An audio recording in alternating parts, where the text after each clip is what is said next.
মাশা আর বিয়ারের ব্যাডমিন্টন খেলা, বিয়ার গাছপালা। এক রৌদ্রোজ্জ্বল সকালে মাশা দৌড়ে গেল বিয়ারের বাড়িতে, মুখে দুষ্টু হাসি। সে দরজায় টোকা দিয়ে বলল, বিয়ার ওঠো, আজ আমরা খেলব। বিয়ার হাই তুলে বলল, এইবার কোন খেলা মাশা? মাশা ব্যাগ খুলে দেখালো দুটি ব্যাডমিন্টন র্যাকেট।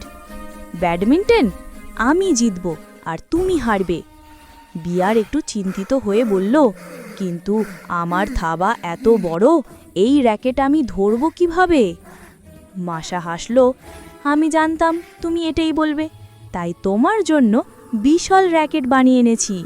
সে কাঠি, জাল আর লতা দিয়ে বানিয়েছিল বড় সড়ো এক র্যাকেট, ঠিক বিয়ারের মাপের। তারপর তারা গেল জঙ্গলের এক খোলা মাঠে। গাছে পাখিরা বসে দেখছিল, কাঠবিড়ালিরা লাফিয়ে বেড়াচ্ছিল, খরগোশ আর কচ্ছপ গাছের নিচে বসে উঁকি দিচ্ছিল।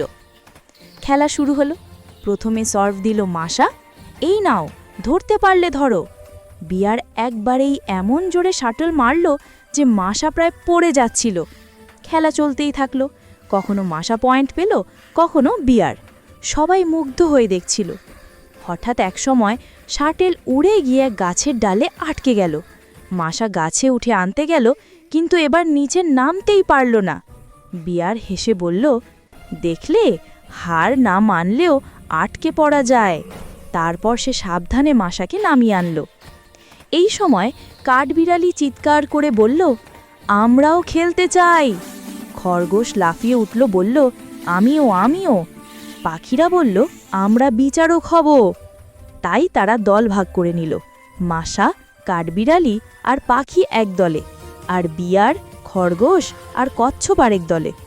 সবাই মিলে খেলতে শুরু করলো।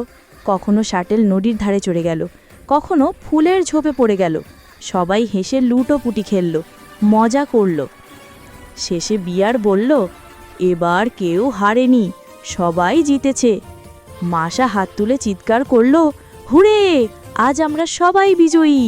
সেদিন থেকে জঙ্গলের প্রতিটি প্রাণী জানল, মাশা আর বিয়ার শুধু বন্ধু নয়, তারা জঙ্গলের সবার হাসির কারণও। ব্যাডমিন্টন খেলা, বিয়ার গাছপালা।